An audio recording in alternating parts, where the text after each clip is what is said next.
Sir నమస్తే sir. నమస్కారం. So Posani Krishna Murali అందరూ మెంటల్ కృష్ణ అంటూ ఉంటారు. ఇక్కడ అరెస్ట్ చేయడం జరిగింది. సో ఆయన చేసిన తప్పైనప్పుడు కూడా చాలా మంది సపోర్ట్ చేస్తున్నారు, ఈ యాంకర్ శ్యామల లాంటి వాళ్ళు. సో అలాంటి వాళ్ళకి ఏం చెప్తారు? దీన్ని తీవ్రంగా ఖండిస్తున్నామండి. ఈ పోసాని కృష్ణమురళి అనేటువంటి ఆయన విపరీతమైనటువంటి కుల దురాభిమానం కలిగినటువంటి వ్యక్తి. ఈయన జాగ్రత్తగా గమనిస్తే ఆయన ఒక రైటరు, ఆయన ఒక ఉన్నత విద్య చేసి వచ్చిన ఆయన, గొప్ప రైటర్గా చాలా సక్సెస్ఫుల్ చూశాడు ఆయన. కానీ జాగ్రత్తగా గమనించినట్టయితే అతను మొదటి నుంచి కూడా కులం బేస్ మీద మాట్లాడుతూ ఉంటాడు.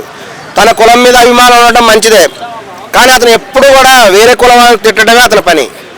ఇతను విడిగా కూడా రాజకీయాల్లో రాకముందు కూడా గమనించినట్లయితే, అతను తీసినటువంటి కొన్ని సినిమాలు కూడా గమనించినట్లయితే ఈ కులాల మధ్య తగాదాలు, కులాల్లో ఒక కులం వేరే వాళ్ళు దూషించడం, ఇటువంటివి ఎక్కువ ఉంటాయి. ఆయన ఇటువంటివి ఎక్కువ రాశాడు.